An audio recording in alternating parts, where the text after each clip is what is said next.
Howdy y'all, name's Clover. Welcome to the next installment to our Creator Compass series. And if you're new to the channel, the Creator Compass is a video series I've been working on to help give creators a strong foundation and guide through the tough world of content creation.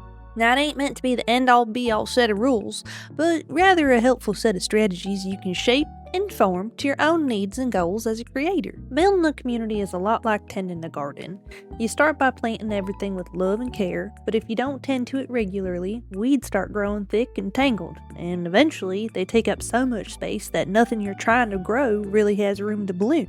A garden overcrowded by weeds is what a community without boundaries looks like. We all start out with good intentions, but over time, if we ain't careful about what we let grow, well, one day we'll wake up wondering why our community don't really feel like home no more. This is a topic I feel really ain't covered enough. So today I want to talk about curating your community, what it really means to set boundaries, and helping restructure the mindset many of us have on setting boundaries. See, this part of being a creator is about protecting your peace and reclaiming your streams so that you and your community can enjoy the space y'all are building together. Now, when I say curate, I don't mean being picky or judgy. I mean being intentional. Being a creator, of course, means building an audience, but it also means building a corner for that audience to call home, a place where folks can show up and know what to expect. Somewhere safe, somewhere steady. Your vibes may be big or small, chatty or calm, hype-filled or heartfelt. There's really no right answer, but if you don't set the tone, someone else will for you, and chances are, it ain't gonna match what you had in mind. So you gotta start by asking yourself, numbers, hype, and cloud aside, what kind of energy do you actually want around you? Do you want a channel that's loud and wild, or something that's soft and comforting? Maybe something that's a mix of both. That's really all up to you to decide. As you start setting the tone for what you really want, you may see that some folks are only comfortable when things are a bit messier. And that's not because they're bad people, it just means that they aren't aligned with the feeling you're trying to build. And that's okay. Curating your community means letting go of folks who don't respect the energy you're creating, whether they're new to the stream or they've been around for a while. And that part's hard, but it is necessary. A small group that lifts each other up, don't leave you feeling drained, and improves the environment of your space is worth way more than 100 folks who take more than they can ever give. And while the idea of cutting out or losing viewers may sound discouraging, there's really more than one way to measure success. A tight-knit community that feels safe and steady is something to be proud of. Growth matters, of course, but not at the expense of your own peace. The sooner you start setting boundaries, the easier it is for you to keep your space healthy. Wait too long, and some folks start forgetting where the lines are. What starts out as a little misstep onto your flowers starts turning into stomping all over your entire garden what you've been trying to grow.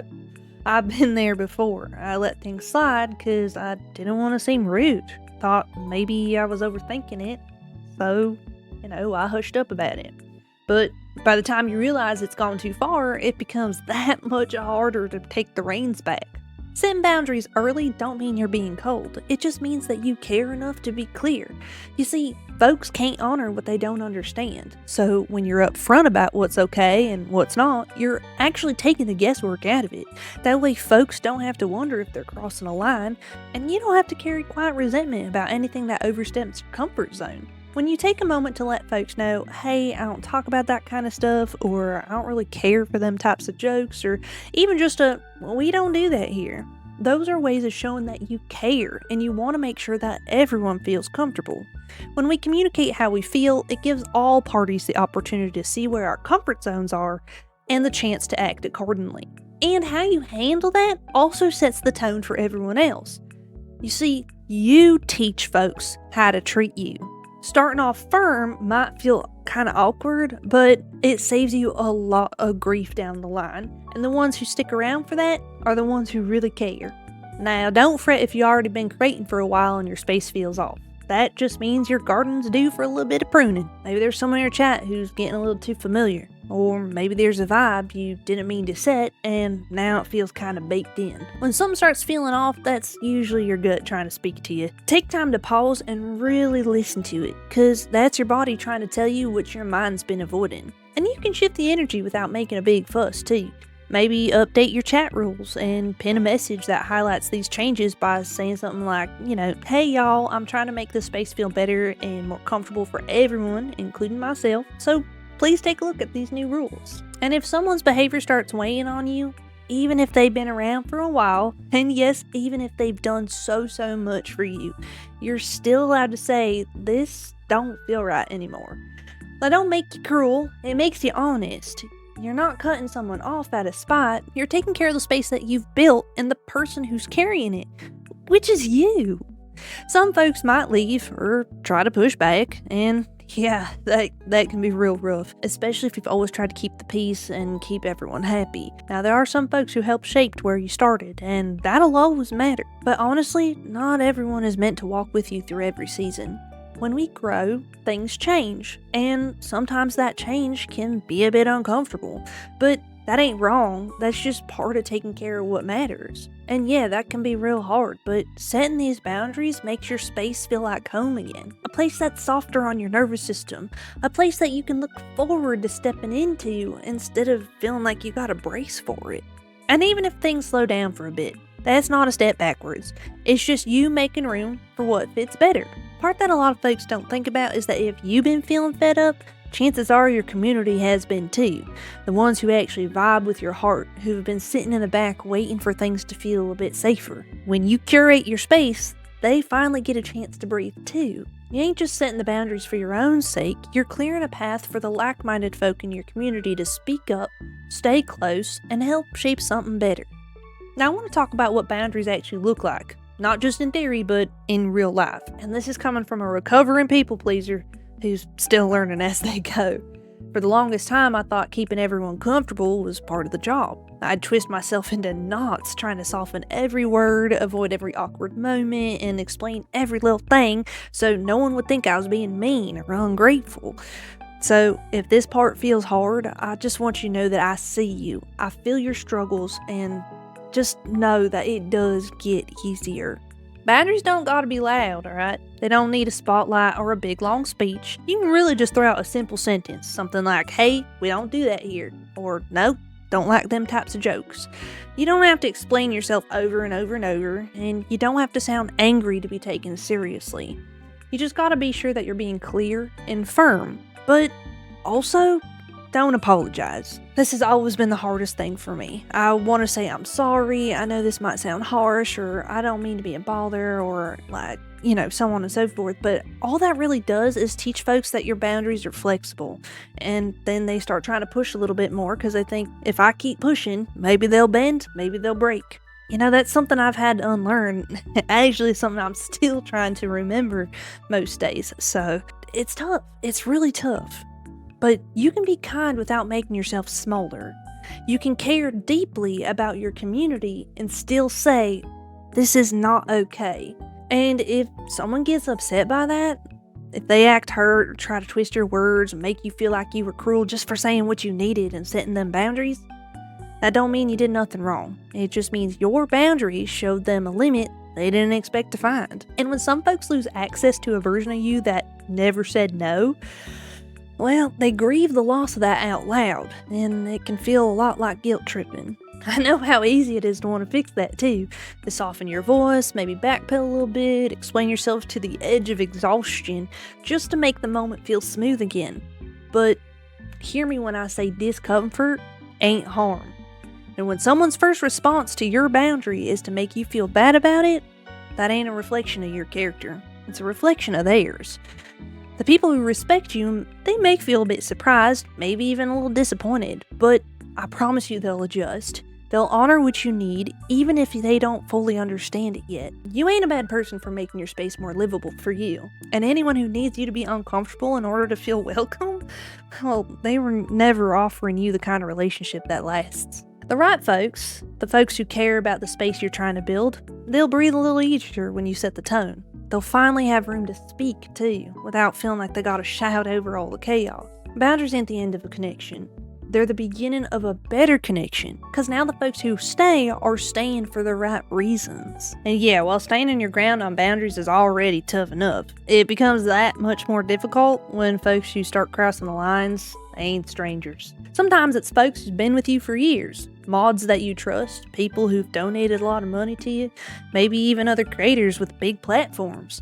I ain't gonna lie, that's the toughest part. Like, real talk, that is the toughest part. I've been through every single one of those. It's rough. Because the thing is, it's one thing to block a troll and shut down a rude comment, but it's another thing entirely to look at someone you've come to appreciate, maybe even depend on a bit, and realize you gotta tell them, like, this just ain't working.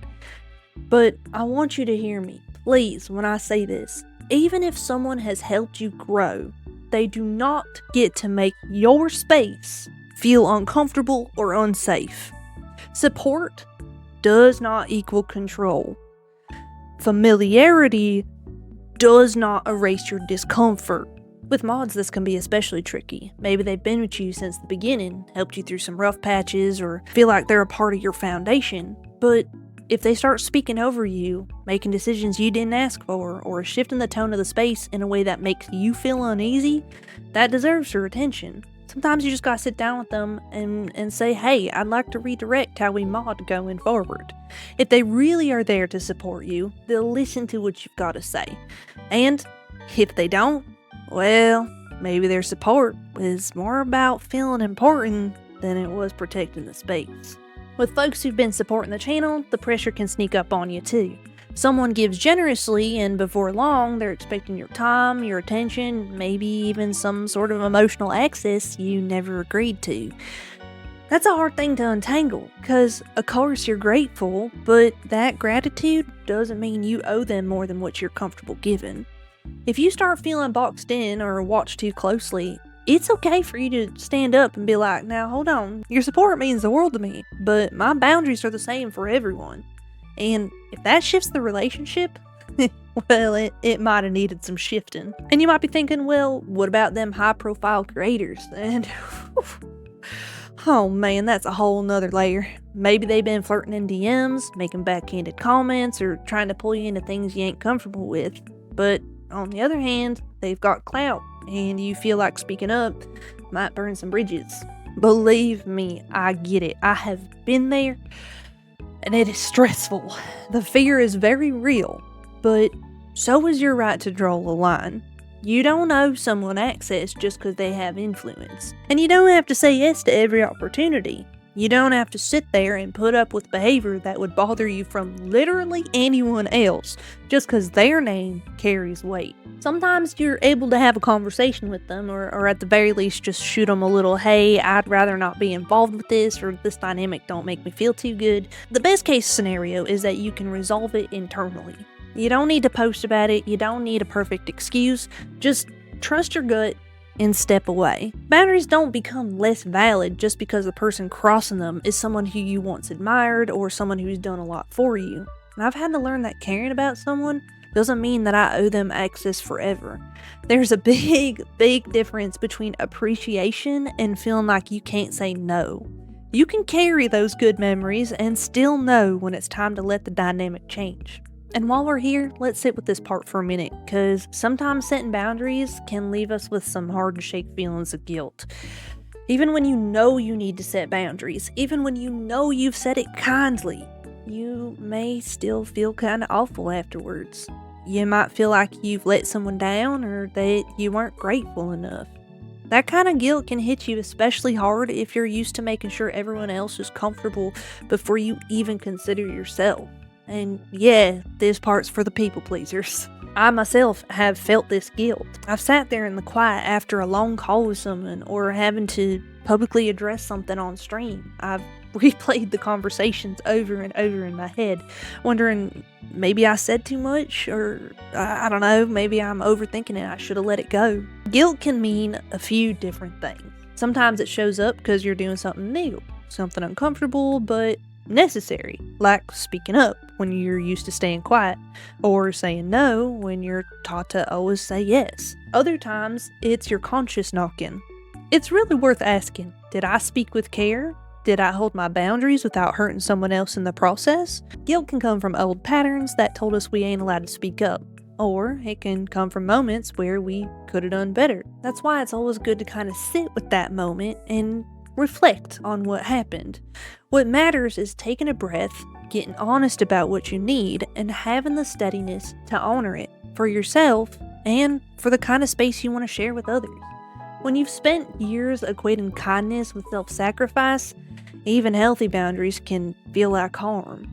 But setting boundaries does not make you unkind. It makes you clear, and that clarity is a gift to you and to everyone around you. When you're running on empty, you start creating from a place of pressure instead of passion. That's not the kind of space really anyone wants to be a part of. And whether you realize it or not, folks are going to notice and feel that shift. It shows up in your tone, your energy, the way you carry yourself. This is why protecting your peace matters so much. It gives you room to breathe, to rest, to not have to show up with shields up and armor on. And yeah, some folks won't understand. Some will take your boundaries especially personally, no matter how kind you are. But the ones who really get you and care about you more than what you can give to them, they'll stick around. I promise you, they will adjust.